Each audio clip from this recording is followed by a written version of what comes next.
Oi, gente, mais um Saúde Ativa no ar aqui na tela da sua TV Câmara. E você já sabe, né, que o nosso maior objetivo aqui é te motivar a repensar nos prejuízos que o sedentarismo causa. E feito isso, te incentivar à prática de alguma atividade física. Por isso, olha só, preparamos um programa cheio de informação para você.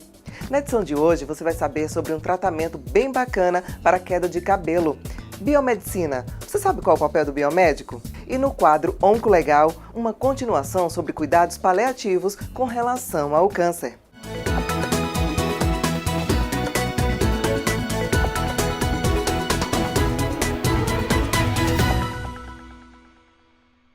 Homens ou mulheres de todas as idades podem sofrer com a queda de cabelo, não é? Mas olha, só continua sofrendo se quiser, porque hoje já está ao alcance de todos tratamentos revolucionários para resolver esse problema. Confira! Um assunto que preocupa 10 entre 10 pessoas é a queda de cabelo. Você já deve ter conhecido alguém ou até mesmo está passando por esse problema. Mas não se desespere, existe tratamento para essa tão temida situação. Um dos fatores que mais está predominando, independente do sexo, para a queda de cabelo é o estresse. Devido a ele, homens e mulheres estão perdendo seus fios cada vez mais cedo. Tem muitas mulheres tendo uma queda de cabelo grande, então começa a ficar com o cabelo pouquinho, quando vai prender, a gente começa a observar que a gente consegue enxergar mais o couro cabeludo, né? Então vai ficando mais ralo. E hoje a gente tem no mercado, na verdade, vários tratamentos para ajudar a dar uma melhorada. Antigamente, os tratamentos eram mais de uso oral. Então, as respostas eram bem menores, porque a quantidade do ativo que consegue chegar na região para a gente conseguir ter um efeito era muito pequena. Hoje em dia existem vários tratamentos com aplicações locais. As clínicas de estética, na maioria das vezes, é mais procurada por homens que querem preencher suas falhas capilares ou até mesmo que querem prevenir a futura queda dos seus cabelos. O tratamento mais eficaz atualmente é o microagulhamento, que estimula o crescimento daquele fio que foi perdido. É um aparelhozinho descartável, é um rolinho com várias agulhas e aí a gente vai conseguir permear mais esse ativo, fazer com que a quantidade que tem absorção seja muito maior. Então a gente faz o microagulhamento na região e aplica a substância para aumentar essa produção de cabelo. Consegue dar um estímulo no bulbo. Pode ser feito também de forma injetável, né? São ampolinhas com várias substâncias, o produto é estéril. E aí vai injetar na área onde a gente está com uma queda maior, que a região está mais rala, com menos cabelo. E a gente vai passar para o paciente um tônico capilar, né? E aí esse tônico também vai depender da necessidade de cada paciente. E ele vai ficar usando esse tônico diariamente até a próxima sessão. Porque o tônico ele também vai conter ativos, substâncias que também vai ajudar a aumentar essa produção de cabelo. Que bacana, não é? Agora olha só, é a hora daquele momento que todo mundo ama, o quadro Comer Bem.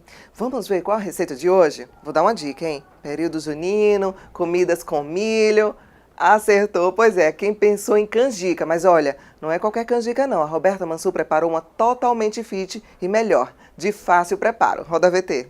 Gente, mês de junho, São João chegando, a gente já sente aquele gostinho maravilhoso de comidas típicas, né, Roberta? Isso mesmo, Dimara. Aqui ao meu lado, Roberta Mansur, mais uma vez no quadro Comer Bem, que hoje vai preparar uma receita típica. Roberta, conta pra gente. É muito prática, né? Muito simples. Conta pra gente. Isso mesmo, é uma canjica fit. Ela não tem glúten, não tem lactose e também não tem açúcar, que nós vamos usar o adoçante. Então é recomendado para praticamente todas as pessoas. É de verdade essa canjica? É muito simples, recomendada para todo mundo, só tem 4 ingredientes aqui na nossa frente. Isso mesmo. Então vamos ver como é esse preparo e olha, eu já estou ansiosa para provar. Vamos lá, Roberta, mostra pra gente. Primeiro vamos adicionar o leite de coco. Qual é a quantidade, Roberta? Aqui eu coloquei 300 ml de leite de coco. Certo.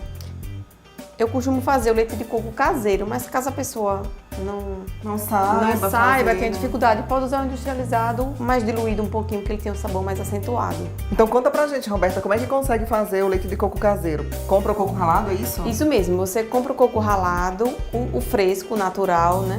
E bate no liquidificador uma medida de leite de coco ralado para 3 de água. E bate no liquidificador, depois coa numa peneirinha fina ou então no coadorzinho de voal. E tá pronto o seu leite de coco. Gente, muito simples, porque o negócio aqui no Comer Bem é praticidade, né, Roberta? Isso mesmo. Então, você já colocou lá no liquidificador o leite de coco. Isso. Agora vamos colocar o milho. que é o ingrediente-chave, né? Isso mesmo. Afinal de contas é uma canjica, né, gente? Tem que ter o milhinho, São João, tem tudo a ver. Agora vamos acrescentar o xilitol, que é um adoçante natural. Mas pode ser outro tipo de adoçante da sua preferência ou açúcar mesmo. Então o que tiver em casa pode usar na receita, né? Isso. Certo. Muito prático, hein, gente?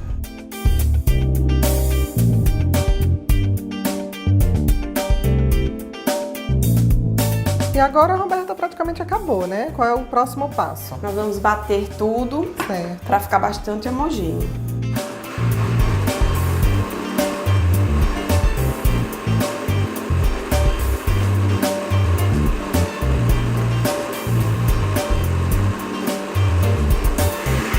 Roberta bate geralmente por quanto tempo? Tem um prazo? 1 a 2 minutos, no Certo. máximo. Não precisa Até bater ficar muito. essa mistura? Isso, fica homogêneo, fica os pedacinhos do milho, aí nós vamos passar na peneira e depois Entendi. levar pro fogo. Pronto. O cheirinho tá bom, hein, gente? Já tá com cheirinho de canjica. Tá ficando bom.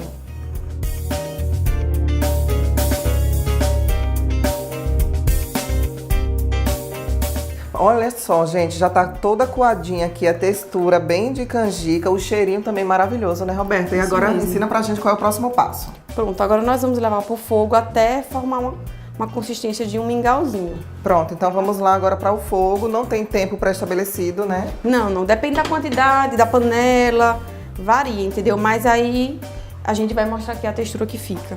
Sempre no fogo médio, É, né? fogo médio. Aí a gente diminui o risco de queimar, né, Roberta? Isso. E vai mexendo até ficar um creme parecido com um mingau.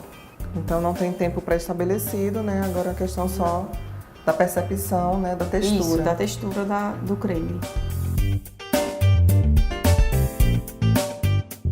Esse já é o ponto, né, Roberta? Um mingauzinho bem cremoso, né? Isso, Gilmar, é um mingau bem cremoso. E depois que esfria, ela fica mais consistente, mas mantém a cremosidade. Entendi. Precisa colocar na geladeira, não? Não, só se a pessoa gostar da canjica gelada, mas pode deixar fora da geladeira que ela vai endurecer também. Então vamos lá agora colocar no recipiente pra gente ver esse processo final, como é que fica essa canjica saudável.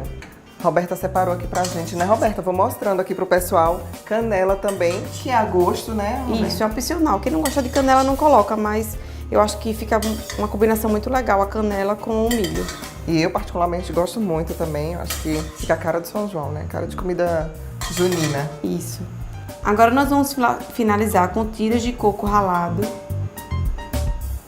Que dá todo um charme, né? Isso. E sabor também. E vamos colocar a canela. Um toque final da canela. Que além de decorar, né, Roberta, também fica gostoso, né? Isso mesmo. Então pronto, já tá finalizada, né, Isso. Roberta? Agora é só deixar esfriar ou se alguém preferir tomar quentinha mesmo, tá lindo. Eu adorei a sugestão da Roberta de colocar nas canequinhas, né? Isso, ficou super charmoso. Verdade, uma ótima sugestão aí para você arrasar na culinária das suas festas juninas. Roberta, obrigada por mais uma receita aqui no Comer Bem, no Saúde Ativa. E olha, quero você mais vezes por aqui, viu? Obrigada, Gilmara. Eu que agradeço. Espero que todos façam a receita. E agora eu vou provar, viu, gente? Tchau, tchau!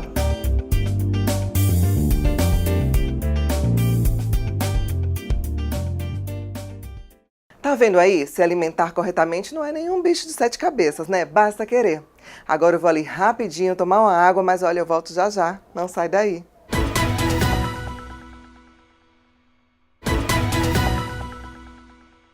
Você sabe o que faz um biomédico? Então vamos ficar por dentro agora e quem conta pra gente é o repórter Leonardo Barreto. Confira.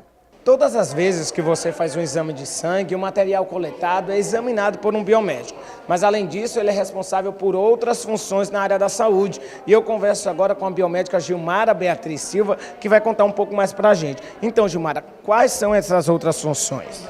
Na verdade, o biomédico ele não trata só da realização de exames de sangue, né? O exame generalista que a gente fala é hemograma completo.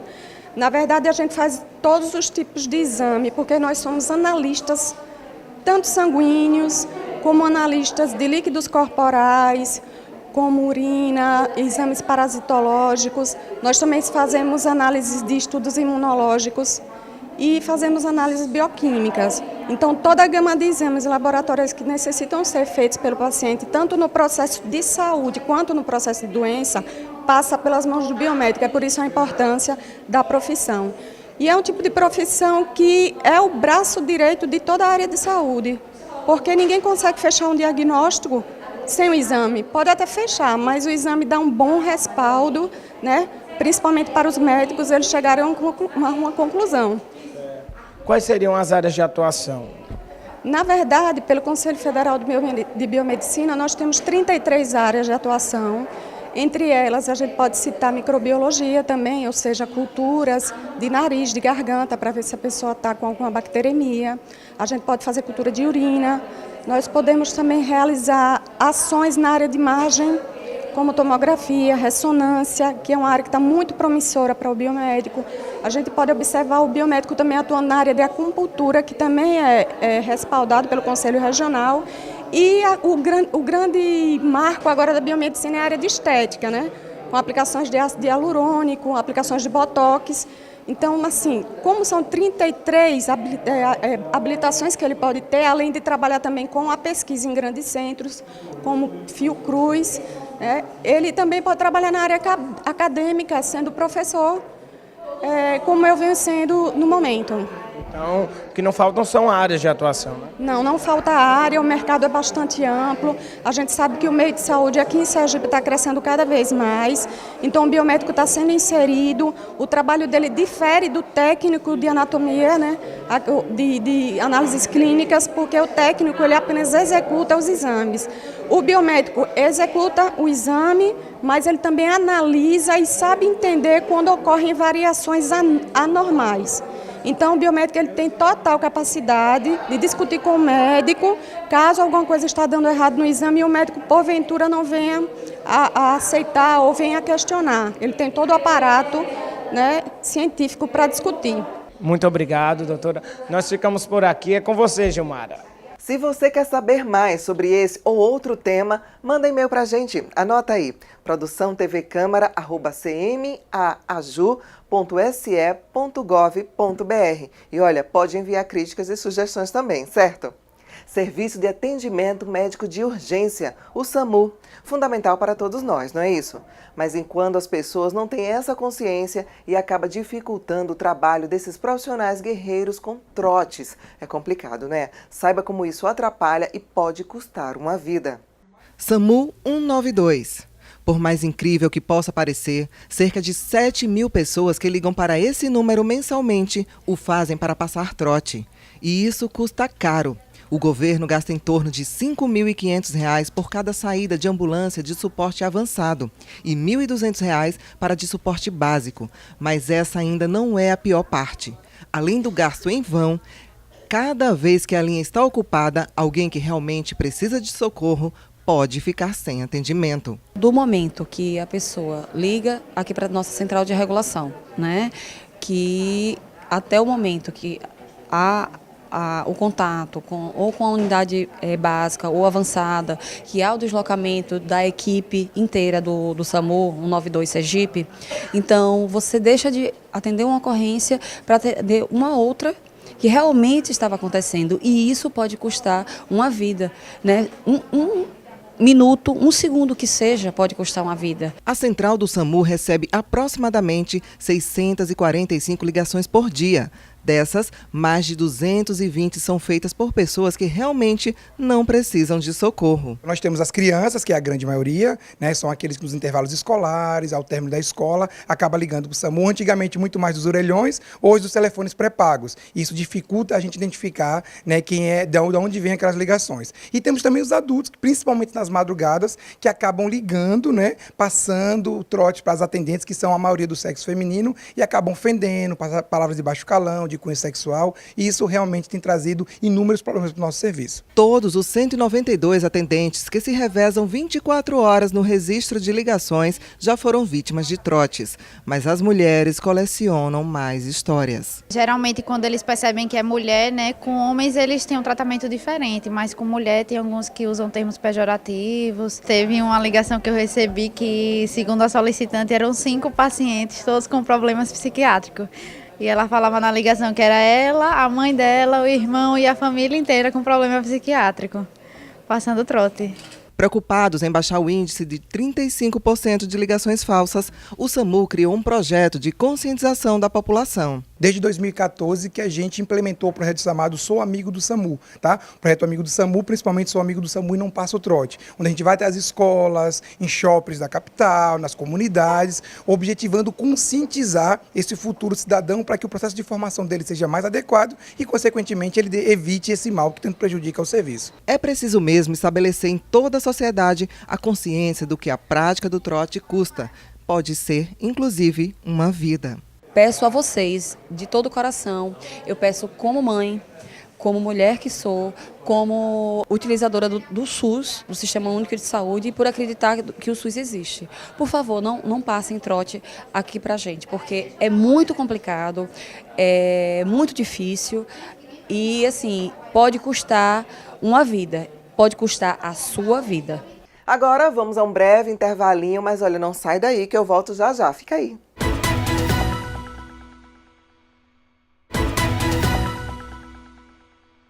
Estamos de volta e vem cá. Você sabia que é possível baixar o aplicativo da TV Câmara Aracaju para iOS e Android e acompanhar toda a nossa programação de onde quer que você esteja? É muito bacana e muito fácil. Baixa aí. O Centro de Valorização da Vida, ou CVV, realiza apoio emocional e prevenção do suicídio, atendendo voluntária e gratuitamente todas as pessoas que querem e que precisam conversar, sob total sigilo. Fomos lá conferir como isso funciona. Veja, pode te ajudar. Relatório divulgado pela Organização Mundial da Saúde aponta que o Brasil é o 8º país com maior número de suicídios no mundo. Em 2012 foram mais de 11 mil casos. E para tentar reduzir esses números, uma equipe de 28 voluntários atua diariamente aqui em Sergipe através do CVV, o Centro de Valorização à Vida. O que é e como funciona, nós vamos saber agora de um dos voluntários, o Acelmar Reis. Conta pra gente, Acelmar. O CVV, como você mesmo falou, o Centro de Valorização da Vida, é um serviço de prevenção do suicídio. Só que a gente atende também pessoas que estão com problema de solidão, pessoas que têm propensão à depressão, pessoas que estão se sentindo realmente solitárias e querem conversar com alguém. O atendimento é feito diariamente, de segunda a domingo, das 8 da manhã às 10 da noite, através do telefone 3213-7601 ou o 0800-284-4456. Sempre que a pessoa precisar, ela pode ligar para cá nesse horário que ela vai conversar com o voluntário. Esse atendimento é um atendimento sigiloso, a pessoa não precisa se identificar e a gente não tem identificador de chamadas. Para que fique claro para o nosso telespectador, o CVV ele não se trata de uma instituição religiosa. Não, o CVV não tem nenhum vínculo, nenhum cunho religioso, político, nada. Todos nós somos voluntários, a gente está aqui realmente doando o nosso tempo em prol do próximo. Quem pode participar? Todas as pessoas que tenham acima de 18 anos, saibam ler e escrever, e que tenham vontade de se doar um pouco. O nosso plantão é um plantão de 3 horas semanal. Tem algum caso de suicídio que você tem notificado que conseguiu barrar através de uma ligação aqui? Olha, a questão do suicídio é tudo um momento. Então, já teve casos da pessoa, naquele momento que ela estava pensando em tirar a própria vida, ela ligar para cá, conversar com o voluntário, e o voluntário, ele não desliga o telefone. A pessoa que liga é quem vai desligar a ligação, né? Então, ela só desliga, os voluntários só deixam essa pessoa desligar quando ela realmente está emocionalmente estabilizada. Mas a gente não tem noção, a gente não tem uma estatística de quantas pessoas já tentaram e quantas pessoas a gente conseguiu evitar. Mas a gente tem a consciência de que tudo aquilo que a gente pode fazer para poder evitar aquele momento, a gente evita. E se a pessoa conseguiu passar por aquele momento, foi mais um dia de vida que aquela pessoa está conseguindo suportar, ela está conseguindo transpor mais um dia. Acredito que seja um trabalho muito prazeroso, né, embora difícil, para você, né, em poder estar ajudando tanto para você quanto para os outros voluntários que fazem parte do centro, né? É um trabalho super prazeroso e, na verdade, no fundo, a gente, além de estar ajudando, a gente também está se ajudando, porque a gente tem um retorno, de uma certa forma, de muitas pessoas que ligam de volta para a gente e agradecem por aquele momento que estavam passando e, naquele momento, conseguiram encontrar um voluntário para poder conversar, desabafar e, como eu costumo dizer sempre, é sempre uma gota d'água que transborda o copo. Então, naquela gota d'água que estava faltando, ele conseguiu encontrar o CVV para poder bater um papo, para poder desabafar um pouco e realmente ele se sentiu melhor. Reforçando, qual o número que a pessoa pode ligar? O 3213-7601 ou 0800 284 4456. E a gente trabalha aqui de segunda a domingo, das 8 da manhã às 10 da noite.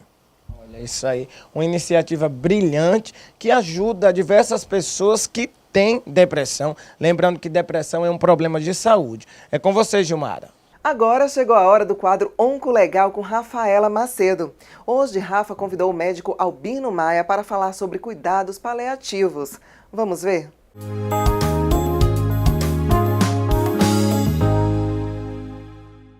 Oi, Gil, como sempre você é linda, né, mulher? Você sabe, você arrasa. Pois é, gente, depois daquele depoimento de Claudinha, lindo demais, a gente resolveu trazer para cá um amigo meu, que é médico, especialista em cuidados paliativos, que vai explicar pra gente, na verdade, o que é o cuidado paliativo. E não só isso, na verdade, Dr. Albino Maia é muito amigo do Daniel. E aí eu conheci Albino antes de começar a me relacionar com o Daniel. Ele cuidou de meu pai, uma fase que meu pai estava internado no Hospital Primavera, e a gente saiu de lá encantado. Meu Deus, que médico excelente! E tempos depois a gente descobriu que o médico, Dr. Albino Maia. Então, Dr. Albino, é um prazer enorme tê-lo aqui com a gente, e explique pra gente, na verdade, o que é cuidado paliativo. Fico lisonjeado de ser convidado para passar um pouco de informação sobre cuidados paliativos, que é um termo que muito pouca gente conhece, infelizmente. E às vezes a gente pega entrevistas de pessoas falando de cuidado paliativo como se fosse uma coisa ruim, o que na verdade não é. Então eu vou tentar passar para vocês mais ou menos o que é um cuidado paliativo, para vocês entenderem de uma forma mais simples, mais resumida. O paliativista, que é um médico paliativo, ele não está lá para cuidar de um paciente que está morrendo. A ideia não é essa. O cuidado paliativo ele visa sempre o conforto, o melhor que é para o paciente. Então, por exemplo, se o paciente tem um diagnóstico de qualquer doença que possa eventualmente levá-lo à morte, o ideal é que ele já tenha um especialista em cuidado paliativo do lado. O paliativo não quer dizer que ele vai morrer, quer dizer que ele vai ter todos os cuidados necessários para que ele fique preparado para uma fase difícil da vida dele. Então a gente divide o cuidado paliativo em duas formas.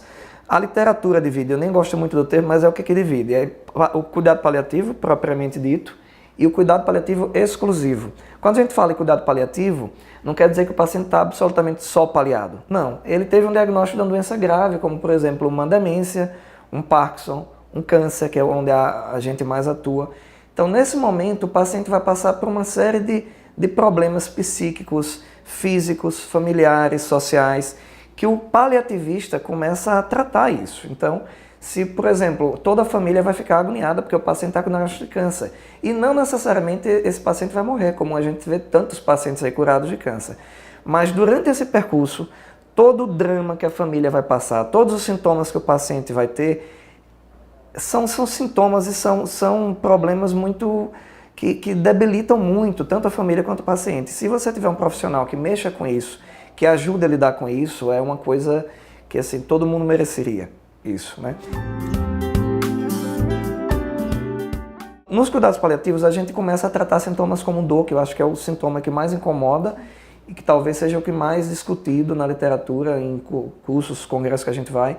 Então, tratar dor é importante. Não quer dizer que o paciente vai morrer porque está com dor. Então, não se admite que hoje você tenha tanta dor com tanta medicação, tanta coisa para a gente fazer. Falta de ar, então, é um outro sintoma muito incômodo. Os pacientes sem câncer de pulmão ou que têm metástase ou qualquer outra alteração que o câncer leve ao paciente ter falta de ar. Então, a gente cuida. A parte familiar também é importante, porque os pacientes entram em depressão, mas a família também entra, a agonia é muito grande. Existe sempre em câncer aquela coisa de o paciente estar dentro do leito e quando o médico sai, a família vai toda atrás para conversar com o médico e acha que o paciente não vai perceber. Então o paciente vai achar o quê? Estão escondendo de mim alguma coisa, isso é comum demais. Isso tem que ser conversado com a família para saber qual o melhor jeito de lidar com o paciente. E não é escondendo o sintoma, pelo contrário. É discutindo bem para o paciente saber que está com a família toda, todo mundo está empenhado em resolver aquele problema, ou tentar resolver. Então, o cuidado paliativo, propriamente dito, que eu falei, é isso. A gente vai estar do lado do paciente e da família durante todo o percurso da doença. Não necessariamente que seja uma doença incurável. Agora, em alguns casos, e aí não é a gente que determina, é o profissional da área, normalmente, se for no câncer, é um oncologista. Ele vai dizer, olha, tudo que a gente pôde fazer, quimioterapia, hormonioterapia, radioterapia, todo o tratamento que a gente podia fazer, a gente fez. E a doença não respondeu, ela não teve uma resposta muito boa. Nesse momento, o paciente tem meio que um diagnóstico, um prognóstico ruim, com o diagnóstico de que você não tem mais o que fazer do ponto de vista curativo. E eu acho que nesse momento é onde o paciente mais precisa do médico. E é aí que entra o cuidado paliativo exclusivo. O que é que o cuidado paliativo exclusivo quer dizer? É quando você tem uma doença incurável e que você não tem mais o que tratar do ponto de vista curativo. Então, o cuidado paliativo exclusivo é isso. Nesse momento, o que é que o médico vai visar no paciente? É conforto. Então, tudo que o paciente tiver, a gente vai visar sempre o conforto. E é nesse momento que vai entrar aqueles três nomezinhos que assustam. Que é a eutanásia, que é uma coisa que é proibida no Brasil, eu não vou nem discutir isso aí, quem quiser vai na internet e procura. Tem os dois outros termos, que é distanásia e ortotanásia. A distanásia é você colocar o paciente em vida a qualquer custo. Então não interessa se o paciente tem uma doença que vai levá-lo à morte, mas a gente vai entubar, vai botar na UTI, vai colocar respirador, vai dar sempre oxigênio, independente de estar causando desconforto no caso do ou não. Isso é distanásia, é uma coisa que eu abomino. Mas infelizmente tem famílias que querem que a gente mantenha o paciente vivo a qualquer custo, de qualquer forma. Eu só vejo uma indicação realmente precisa de você fazer distanásia. É quando você tem uma doença que não pode ser o câncer, mas uma outra doença que você queira doar órgão. Então você mantém o paciente vivo, a morte cerebral, por exemplo, você mantém o paciente vivo na intenção de ter algum órgão dele que possa ser doado. Isso é distanásia com o paciente, mas é explicável, é justificável. Agora, você ter uma ortotanásia, que é por isso que a gente, paliativista, briga, luta, e a gente espera que as leis no futuro no Brasil, em alguns países do mundo já é permitido, a gente espera que isso chegue logo no Brasil. A ortotanásia, você permite que o paciente viva até onde ele tinha que viver. É o que a gente chama de morte natural na literatura. O paciente vai morrer tal dia por ordem de Deus, é a ordem natural das coisas. Nesse momento, a gente não vai intervir na terminalidade em termos de tempo de vida, mas vai intervir no conforto. Esse paciente, a gente vai tentar, parou, a gente não vai parada cardiorrespiratória, a gente não vai entubar, não vai fazer massagem, a gente vai respeitar isso. Mas durante esse percurso, que talvez seja o tempo de vida mais difícil, que é no final da vida, a gente vai visar o conforto. Então a gente vai tentar tirar todos os sintomas. Todos os sintomas. E o que eu acho mais agressivo é realmente a falta de ar, que a gente chama de espineia, mas a dor também. Em câncer, principalmente, câncer ósseo, tem vários cânceres que causam dores terríveis, o câncer de pâncreas. Então, são dores que são difíceis de manejo. Até especialistas em dores, a equipe da gente tem muitos profissionais que mexem muito com dor. E às vezes a gente precisa colocar, inclusive, uma bombinha com morfina liberando na coluna, porque a dor é intensa e a gente tem que tratar isso. E se tiver quando eu falo esses dois sintomas, mas tem muitos outros, viu? Tem diarreia provocadas por quimioterapia, por algumas doenças, tem constipação, que é o inverso, aí tem vários sintomas, tem náusea, que incomoda bastante, mas tem tosse, paciente que tem tosse, tem soluços, tem sintomas que parecem ser bobos, mas não é. Incomoda muito, fica um dia todo tossindo que vocês vão saber o que é. Então, quando você tem um tipo de doença, que você tem sintomas desse tipo, que você não consegue tratar de forma alguma, eu exauri tudo que eu tinha para fazer em termos de soluço, por exemplo. O paciente não está aguentando mais. Então, a gente pode fazer uma sedação terminal, que é sedar o paciente. Você ceda o paciente. Quando eu falo terminal, é que realmente não tem mais o que fazer do ponto de vista clínico. A gente usa muito em falta de ar isso. Eu não vou deixar o paciente descansar com falta de ar. Então, a gente ceda o paciente. A gente tira a consciência do paciente. Ele vai ter a falta de ar, mas totalmente inconsciente, sem sentir isso. Então isso é o que a gente chama de sedação terminal. Eu acho que esses termos assustam, mas na nossa cultura ocidental a gente infelizmente não debate muito sobre a morte. E tirada essa dúvida do que é cuidado paliativo, do que é cuidado paliativo e cuidado paliativo exclusivo, eu queria passar só rapidamente 2 casos que para mim foram os que eu mais aprendi, que são pacientes que eu não vou citar o nome, mas um paciente ele provavelmente já deveria ter os seus 60 e poucos anos e o outro tinha 20 e poucos. Então são extremos de doenças. Os 2 tinham câncer e eram pacientes que estavam em estado terminal mesmo, não tinha o que fazer do ponto de vista curativo, muito o que fazer do ponto de vista paliativo. E esses 2 pacientes passaram uma paz muito grande no final. Porque quando você tem um diagnóstico de uma doença muito grave que leva à morte, normalmente a gente passa por 5 fases. Isso pode ser que tenham só 4, a pessoa pode ter 5, pode demorar nenhuma, ser muito rápida na outra, mas normalmente a gente passa por 5 fases, que são, primeiro, a negação. O paciente recebe a notícia e diz, não é possível, não estou com isso. Essa doença não é comigo. Isso eu acho que passa com todo mundo. O senhor está com uma doença oncológica, o senhor está com câncer. Não, isso não é possível. Tem coisa errada aí. Então é a negação, que pode durar algum tempo, né? Mas que depois da negação normalmente vem a fase de raiva. Mas não é possível. Como é que pode isso aqui estar acontecendo comigo? E aí depois vem a fase da barganha. Meu Deus, mas por que isso acontece comigo? Então, se você passa por essas 3 fases que são muito chatas de você lidar com a doença tendo isso. O seu psicológico não está preparado para isso. A gente não está preparado para a morte, mas é uma certeza, todo mundo vai ter. Está na hora, talvez, de se discutir isso. E depois vem a fase da depressão, que é o paciente afunda e, poxa, eu vou morrer, e como é que vai ser minha família, a tristeza que eu vou passar para os meus filhos. Então vem toda aquela fase da depressão. E finalmente vem aquela fase da aceitação, que a experiência que a gente tem nos pacientes sem cuidado paliativo, quando ele está no final da vida em aceitação da doença dele, a passagem dele vai ser muito mais tranquila, e da família também. Nesse momento é um paciente que ele pode, por exemplo, organizar todo o término de vida dele para ele deixar, tanto financeiro quanto a parte de família, falar com uma pessoa que ele não falava há muitos anos. Eu tenho um sonho, que eu tinha um sonho de viajar para Paris, por exemplo, e eu quero conhecer a Torre Eiffel, e talvez a equipe consiga fazer isso para deixar ele confortável, mas ele vai ter esse sonho realizado.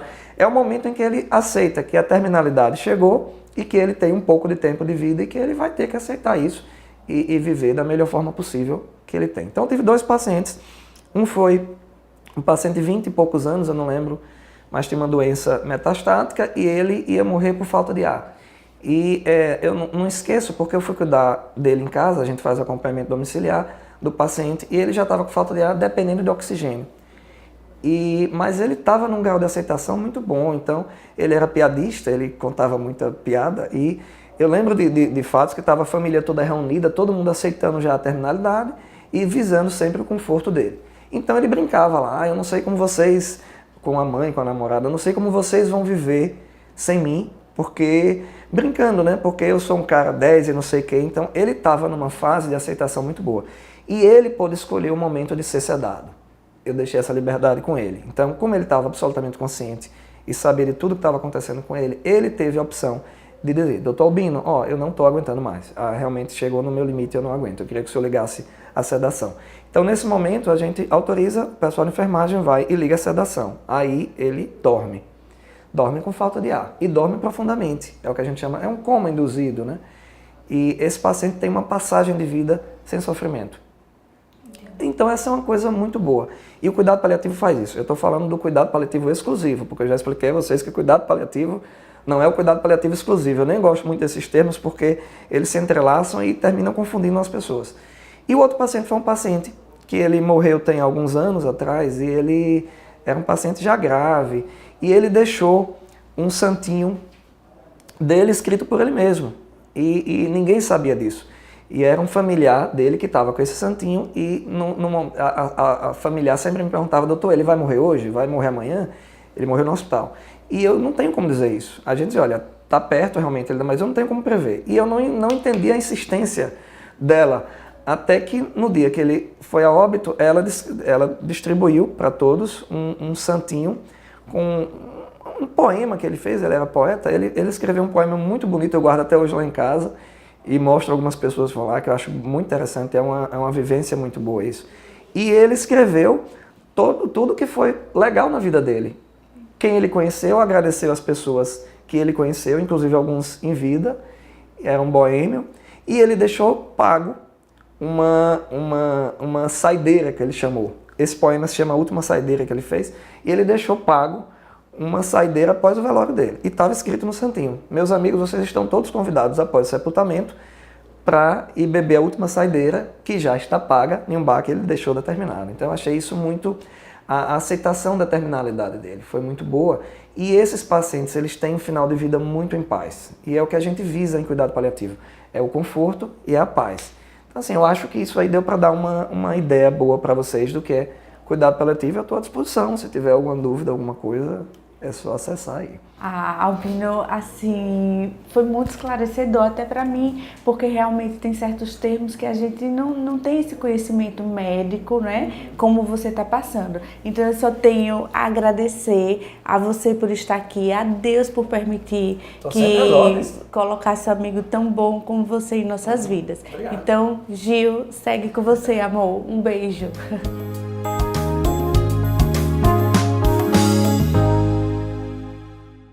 Obrigada, Rafa. E, gente, olha, como sempre, aquele momento mais dolorido, né? O Saúde Ativa termina agora, mas não esqueça que temos um encontro marcadinho toda semana aqui na sua TV Câmara. Inclusive, lembrando mais uma vez que você pode baixar o aplicativo da TV Câmara Aracaju para iOS e Android e acompanhar toda a nossa programação. Fique com Deus e até semana que vem. Tchau, tchau.